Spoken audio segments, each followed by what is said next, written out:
राधा वल्लभ श्री हरिवंश श्री जी की अत्यंत कृपा से हम परम पूज्य श्री राधा बाबा के पावन चरित्र को श्रवण कर रहे थे। पूर्व के चरित्र में हमने श्रवण किया कि श्री चक्रधर जी महाराज और श्री हरिपत बाबू चाह रहे थे कि चक्रधर जी महाराज का तबादला कैंप में हो जाए। उसके लिए उन्होंने पहली सीढ़ी तो पार कर ली थी, जिसमें जो मेजर वर्क होता वो सभी कैदियों को देखता जिनका तबादला कैंप में होना होता। उसके लिए पहली सीढ़ी में चक्रधर जी महाराज पार हो गए थे, जिसमें बड़ा सा एक ड्रम गिर जाता है। उससे लगता है कि विस्फोट हो गया, तो उसी के लिए मीरा वहाँ भाग जाता है। परंतु यहाँ पर श्री चक्रधर जी को कोई पकड़ ही नहीं पाता और चक्रधर जी महाराज बड़े आराम से पहली सीढ़ी को पार कर लेते हैं। अब बचती है दूसरी और तीसरी सीढ़ी, जिसको पार करना था और फिर कैंप जेल में जाना था। तो अब दूसरा आता है कि तबादले वाले जो सारे कैदी जन थे उनको एक अलग ही बैरक में यानी एक अलग कमरे में भेज दिया जाता है। इस बैरक में इन कैदियों की जांच का कार्य एक ही सहायक ही जेलर होता है, वो उसको सौंप दिया जाता है। वह जांच सूर्यास्त के बाद रात को होने वाली थी। जांच के कुछ देर ही पहले उस सहायक जेलर के पित्ताशय में अचानक भीषण दर्द हुआ। तो उस भीषण दर्द के कारण वो कुछ कर नहीं पाया और ऐसी विवशता की स्थिति में उसने उस सहायक जेलर ने जो जांच का कार्य था वो श्री हरिपत बाबू के जिम्मे डाल दिया। श्री हरिपत बाबू के आने से चक्रधर जी की जांच की जो दूसरी सीढ़ी थी वो बड़ी ही आराम से पार कर गई। अब शेष बची थी तीसरी सीढ़ी। तीसरी जांच करने वाले थे जेल के वार्डर। वो उनका कैदियों का जांच करते। कब जब सूर्योदय के पहले इन कैदियों को जेल से निकालकर जालीदार गाड़ी में चढ़ाया जाता था। यह गाड़ी पुलिस की होती है और विशेष प्रकार से दूसरे स्थान पर ले जाया जाता था। इस तीसरी जांच के समय खड़ा था वह वार्डर जो चक्रधर जी के पिताजी का यजमान था। उसने रोष का नाटक करते हुए चक्रधर को गाड़ी की ओर धक्का दिया। चक्रधर जी जालीदार गाड़ी में चढ़ गए और भगवान शंकर की कृपा से चक्रधर जांच की इन तीनों कठिन सीढ़ियों को बड़ी ही सरलतापूर्वक पार कर गए। पार करने में पद पद पर शंका होती थी, पर जिनकी कृपा से पंगु चढ़ई गिरबर गहन, उनकी कृपा क्या असंभव है। तो चक्रधर जी महाराज गया जेल में 3 महीने रहकर फिर वे पटना के फुलवाड़ी शरीफ कैंप जेल में आ गए। ये जो कैंप था ये 2 मील की भूमि पर फैला हुआ था और इस कैंप में लगभग 4 से 5 हजार कैदी रहते थे। यहाँ पे राजनैतिक कैदी खासकर रहते थे। यह कैंप जेल जो था वो लोगों की बस्ती से बहुत ही दूर था। तो अब ये जब कैंप जेल में आए तो चक्रधर जी को पुराने राजनीतिक साथी मिले, जिनसे मिलकर उन्हें बड़ी प्रसन्नता हुई और बड़ा सबको आश्चर्य हो रहा था कि चक्रधर जी महाराज को तो न्यायालय से बड़ी कड़ी सजा सुनाई गई थी, तब ऐसे कैसे हो गया। सबको बड़ा आश्चर्य हुआ। तो जो कुछ भी हो, कैंप जेल में उन साथियों के बीच चक्रधर जी को जीवन में और मजा आने लग गया। कैसे अभी उन दिनों वे गया जेल में थे, वहाँ कितनी भीषण भीषण यातनाएं भोगनी पड़ रही थी, परंतु अब वे कैंप जेल में आ गए तो उन्हें वैसी यातनाएं तो नहीं भोगनी पड़ी और साथ ही साथ साथी जन भी मिल गए जो थे। इसलिए इस कैंप जेल में सीमांत प्रांत के काजी उत्ता उल्ला खां भी रहते थे। जो उनकी तर्क शक्ति और वाक्कृत शक्ति थी वो बड़ी समृद्ध थी और वे बड़े ही विख्यात नेता थे। ये चक्रधर जी से मिलके बड़े ही प्रभावित हुए। ये यहाँ तक प्रसन्न हो गए थे कि इन्होंने जो इनके पास आहार की उपलब्धि होती थी, आहार मिलती थी पौष्टिक के लिए, वो पौष्टिक चीज़ें भी वो चक्रधर जी को दे दिया करते थे।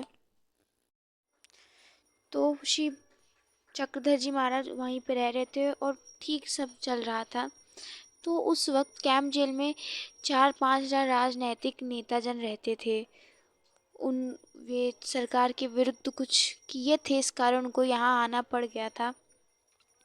तो इसके लिए उनकी सेवा में कई जन आते थे और उनके स्थान को साफ सुथरा, उनको भोजन बनाने के लिए वो रखे जाते थे। लेकिन जो सेवा करने आते थे वो बहुत ही गंदे लोग थे। वे ढंग से कोई कार्य नहीं करते थे और वे परेशान करते थे। कुछ कार्य करने के बजाय वो तो और परेशान करते थे। तो नेताजन बड़े परेशान हो गए थे कि ये कैसे कार्य करने वाले हमको भेजते हैं।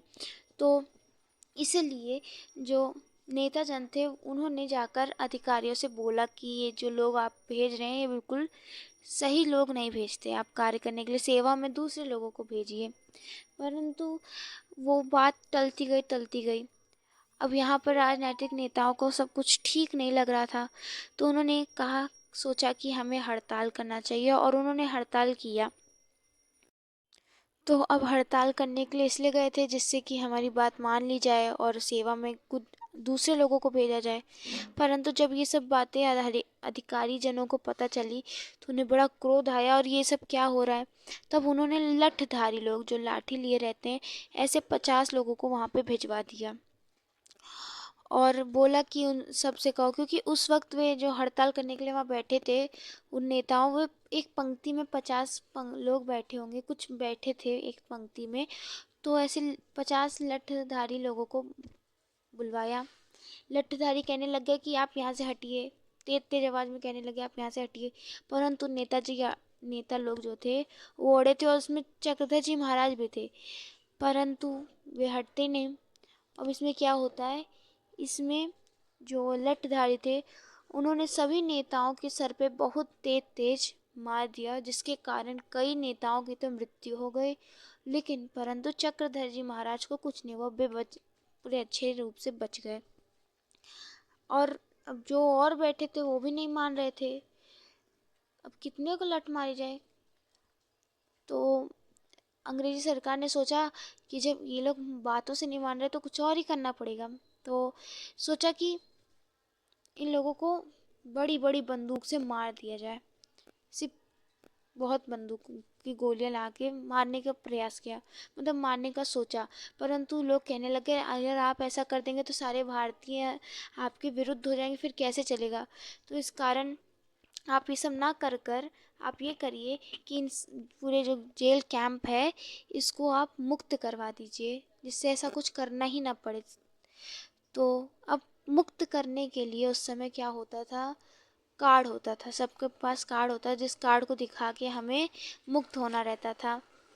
अब ऐसे सारे नेता जनों को, जो नेता जो चले गए वो चले गए, परंतु जो बचे थे उनकी जिनकी मृत्यु हो गई वो चले गए, परंतु जो नेता जन बचे थे उनको कैंप से आज़ाद करने के लिए उन्होंने कार्ड दिखाया, अपना कार्ड दिखा के सब मुक्त होते गए।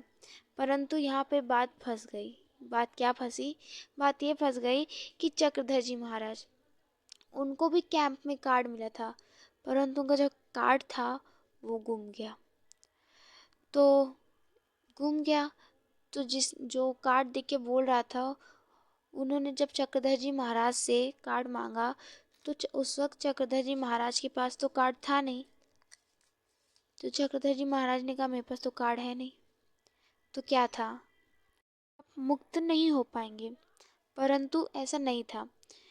चक्रधर जी महाराज जब अपने नोटों के नंबर याद रखते थे बचपन में कि कोई मेरे नोट अगर चोरी कर लेगा तो मैं नोट का नंबर बता कर उसको पकड़ लूँगा। तो इसी प्रकार क्या होता है, चक्रधर जी महाराज को जो कार्ड मिला था वो कार्ड तो पहले ही उन्होंने सारे नंबर याद कर लिए थे। जब उनसे नंबर पूछा गया तो उन्होंने सब बता दिया। और इससे क्या होता है, इससे ये होता है कि चक्रधर जी महाराज एक बार में कैंप जेल से बाहर निकल आते हैं और इस प्रकार वह इस कैंप जेल से मुक्ति पाते हैं, साधारण जीवन में चले आते हैं। इस प्रकार बाबा ने पूरा ये जो जीवन था, इतने जीवन में जिसमें वे जेल गए उसमें यात्राएं भोगी, फिर उसके बाद ये कैंप जेल में आया और कैंप जेल से ऐसे जिसमें इतने लोगों की मृत्यु हो गई उसमें भी बाबा बच गए, अहेतु की कृपा कि वे बच गए और बचकर वो कैंप जेल से भी बड़े आसानी से आ गए। इतना भीषण कष्ट सहा और बाद में बाबा चक्रधर जी महाराज लौट आए। अब तो श्री जी की कृपा से आज के प्रसंगों को हम यहीं विश्राम देते हैं। लाडली जी की अत्यंत कृपा से आगे के प्रसंगों को हम श्रवण करेंगे, जिसमें पूज्य राधा बाबा का, चक्रधर जी महाराज का, आगे वो पत्र लिखते हैं भगवान को, आदि आदि वो हम प्रसंग कल श्रवण करेंगे। तब तक के लिए आप सभी भक्तों को राधा वल्लभ श्री हरिवंश। आगे के प्रसंगों को हम कल श्रवण करेंगे, जिसमें हम देखेंगे कि पूज्य चक्रधर जी महाराज भगवान को पत्र लिखते हैं।